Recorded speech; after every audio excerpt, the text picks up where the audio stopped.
Hello, this is Jamey, and welcome to this week's Sunday Sit-Down about positive player interactions. I just tried to do this live on YouTube, but and I think based on the comments that came in, there were a few comments that came in like the 10 seconds that I was live. I think it was working, but I could not see myself moving, and so I really could not tell. It was kind of weird. I was talking and moving, and I was looking at a still image, which was throwing me off because normally I see a video of what I look like when I'm talking. Anyway, it didn't seem to work, or it kind of worked, but not the way I wanted it to. So I probably won't try that again unless, well, you never know. Maybe I'll try it again one more time to see. But anyway, today I'm going to talk about positive player interactions. And there's a lot to talk about here. This isn't a top 10 list. I'm going to talk about a bunch of games that have positive player interactions, and I'm going to talk about my Civilization game a little bit. But and the reasons why you might want positive player interactions in a game, or the reasons that I like them in games. But the reason this is on my mind is that we are currently in the first wave of blind playtesting for my Civilization game, and the feedback has been mixed so far. It's been a little weird because I basically the comments that have been coming in have been saying that they want more player interaction.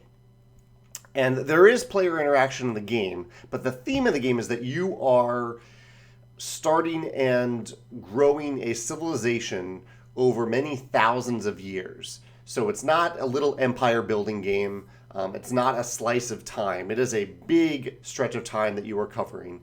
And it's a big civilization. So if you look back at history, civilizations that were far across the world didn't have many interactions until maybe the 1600s when the age of sail happened. 1500, I guess 1400s goes back a little bit. But these civilizations they are way far apart. So if there was a civilization in Africa, up until a certain point, they had no interactions with anyone in the world until a certain point in time. And so the game is representative of that to a certain extent. But players are asking for more interactions. And so I'm trying to figure out how to do that, because I am not I do not enjoy interactions in games for the most part, where something you do completely interrupts what I do, prevents me from doing what I want to do. Maybe basically negative player interactions, like conflict. I don't generally enjoy that in games. The types of somewhat negative player interactions that I do enjoy are things like majority. So if I'm moving up a track, you're moving up a track, whoever gets farther up that track at the end of the game gets a certain number of points. I'm okay with that. But the type I really enjoy are positive player interactions, and that's what I'm going to focus on today. And some of the reasons I like positive player interactions, they give you a reason to pay attention to other players, but in a positive way, because you want to see what they're going to do, because it might benefit you, and because you might be able to join in and help each other in ways that you wouldn't be able to do on your own. I like positive player interactions that make you feel like you're better off working together rather than separately. I'll give some examples of that in a minute. I like positive player interactions because they don't disrupt your turn. So if you are thinking very careful about your turn, and then the player before you does something that radically interrupts your turn in a negative player interaction scenario, then that means that all that planning doesn't mean anything, and it's really tough to plan ahead in those games. You might notice this in games that have negative player interactions, you simply stop thinking about what you're going to do on your turn until it gets to your turn, because you feel like you don't have agency. If you're just waiting to see what happens, and then you can finally make decisions. I don't like that. I like to be able to plan ahead on my turn. I like to be able to think about that when it's not my turn. That way my turn is faster when it gets to my turn. I also like positive player interactions that make me feel more powerful, even when I'm doing something that does something good for you as well. I have some examples of that. And the last kind of category is that I can, what did I write down here? I can benefit from your presence. I like that type of positive player interaction as well. Anyway, let me talk about some games here so you can have some concrete examples. I have a big, long list, and I'll talk about how some of these might be able to impact my Civ game. And I'm certainly interested in your thoughts as well. One is Terraforming Mars. Terraforming Mars has these endgame tracks where you are trying to finish the terraforming of Mars. and they move the game along. So there's like the oxygen track, there's the temperature, and there is the oceans, the water that you're trying to get on the planet. And so players are working together to move the game towards its completion. And also, as you work together, a lot of the cards are dependent on certain thresholds. So I might have a card that I can only play when we're at a certain oxygen percentage or a certain temperature. And so I am depending on other players to help me reach those goals, to get the oxygen, to get the temperature. And the way the game incentivizes this is that you get points whenever you advance the game in those ways. So even if I can kind of get a feeling for that another player is waiting for me to get to a certain oxygen level, I'm still incentivized to do that, to help the oxygen, because I'm getting points for it. This is a common theme that you'll see as I talk about positive player interactions. They often move you towards victory, even as you are doing things that impact other players in positive ways. The next one, and Terraforming Mars doesn't apply to the Civ game in those ways, because the moving towards endgame is done in a different way, just a completely different mechanism. Near and far. Let me mention near and far, because near and far I think is the one that has the greatest chance of having an impact on my Civ game in terms of positive player interactions. And this is in terms of route completion. So in near and far, on each map, there are trade routes that you can complete. I don't know what they are. I remember maybe cabbage being an icon. So there's cabbage on one side of the map and there's cabbage on the other side of the map, two different spots. And if you have control of both of them, and you are, I believe you need to be connected through your camps to get from one to the other. It might just be control. It's one of those two things. Let's say it's control. So if you have control of both of them, you get, say, 9 points. But if you control one and another player controls another, you each get like 3 or 4 points. And if you control one and no one ends up controlling the other one, you get 0 points. That's where the positive player interaction comes in, because it's on opposite sides of the map. So I might go up on this direction of the map to get this one, but it may be really hard for me to get that other one. And so I will be positively impacted in terms of points if another player gets that, because if they don't, if no one gets it, then I get nothing. So it's one of those circumstances. It's almost like a prisoner's dilemma situation where it's better if you get both of them, but it does help you if someone completes that other route. And that's the one that I think could apply best to the Civ game. And I'm actually curious if it would work in the Civ game, because there is a map in the game, if you actually get more points, and if it can make thematic sense, if you get more points if you are sharing those with another player, rather than like in the near and far situation where you get more points if you are the sole controller of both of those trade routes. I'm intrigued by that a little bit, because it could be interesting if you truly have that really strong incentive to work with another player and actually get more points that way. But I don't know about that. I need to play around with that. I also need to play around with if it's just control, or if you actually need to control the route, control like every territory between those 2 points. I don't know about that yet. Concordia, this is an example that I actually have here to show you. Well, I have the box at least. Concordia has positive player interactions through the mechanism. I'm forgetting the exact name for it. I believe it is the harvest mechanism. So let me pull on the board here. So the harvest mechanism is up here in Concordia. You can see up here, there are all these territories that you can produce stuff on. But whenever you produce, maybe it's the produce action, you produce in the entire region. So if I and other players have control of different cities in this region, or have presence here, and I produce in Libya, that's the purple region, everything in Libya produces. So everyone who has something in Libya produces whatever that resource is. So it's one of these interesting interactions where there are times where you're producing something that definitely does help other players. You do get a little bonus in the game. The game gives you a bonus resource based on a randomized setup. To encourage you to do that at all, I think they probably found in playtesting that players weren't doing it because they were just waiting for other players to do it.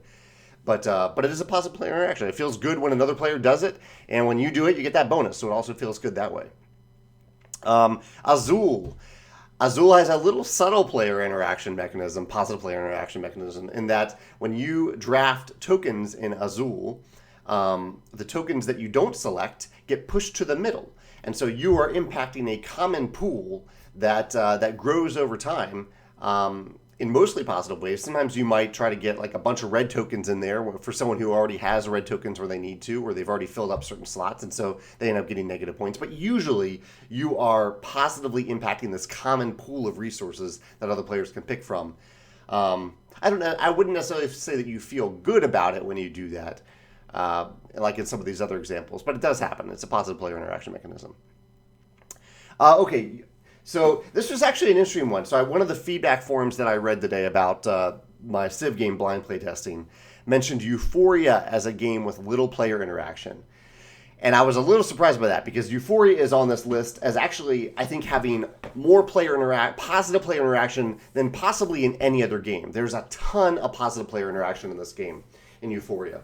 Let's see if I can pull it out and show you all the examples. So one of the obvious examples is bumping. You bump workers in Euphoria. On your turn in Euphoria, you're either placing a worker or you're retrieving any or all of your workers, usually all of them. And so there are certain slots on the board, the slots that have these arrows, where if you have a worker there, you or another player could place a worker there and bump the worker that was there back to the corresponding player. And so it basically saves you a retrieve turn if you do that. So that's like an overarching way of impacting other players, having positive impact. You're getting the spot you want. You're not blocking it, but someone else can jump in and they are impacting you by bumping your worker back. I won't go into full detail on the allegiance tracks, but the allegiance tracks are if I have an active recruit, so multiple players may be advancing these allegiance tracks basically, and that impacts multiple players when you do that in a positive way. The construction sites, these require multiple workers and resources to build the construction sites depending on player count. And so it's a lot easier and it costs resources, which are a little harder to get in this game. So it's a lot easier to build these construction sites when other players are doing it with you. And you all get a star for doing it. So you could do it all by yourself, but only get 1 star. Or you could do it with 3 other players, and you each still get 1 star, which is the kind of the victory point condition in this game on that construction site. So there's building. And then there's the commodity areas, which are also, let's see if I can show you a commodity area. Sorry, I bumped the mic there. Commodity areas, like this one, the aquifer. So the aquifer here is the things that you get at the aquifer change kind of for the better. I guess it's somewhat subjective, but essentially for the better. You're getting more resources depending on the total knowledge of the workers there. So if I have my workers there, and you jump in, you might get more stuff because there are already other workers there.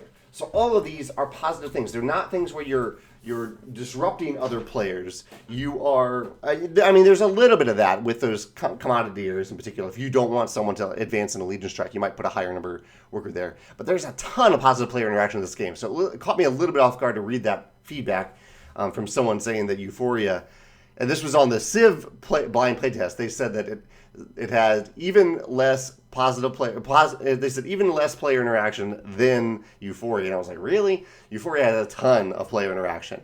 So I think when I'm reading that, I'm wondering if some people want combat in a Civ game. There is certainly area control, and there is a spatial element to the map in the Civ game, but there isn't combat. I wasn't looking to put combat in it, and maybe I just have to make that very clear to players that it is not a combat game. You're not fighting each other, and that way people don't have their expectations for that. Anyway, what's next?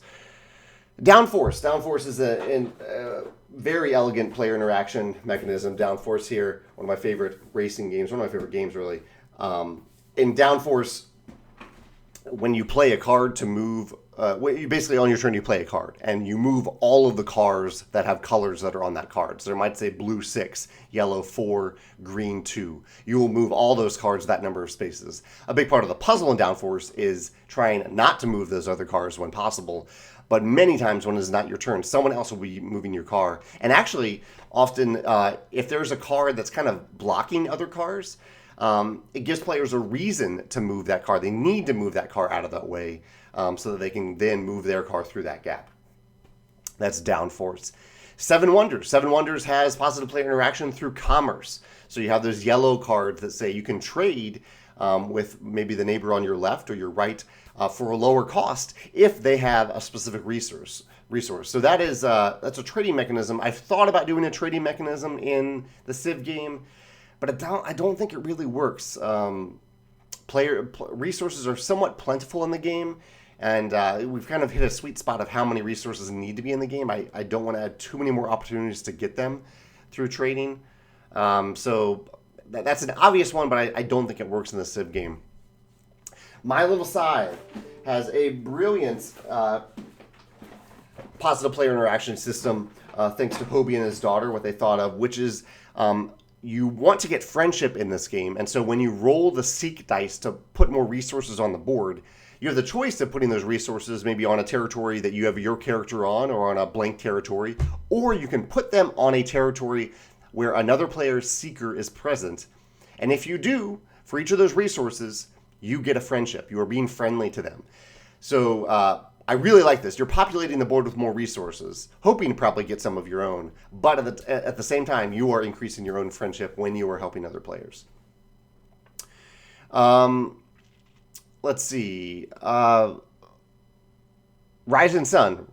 Rising Sun has an alliance system, an ally system that is very positive. So you're basically deciding at certain times to ally with another player, and it's been a while since I played it, but I believe when you do that, if they select an action on their turn, you can also take that action, even though it's their turn.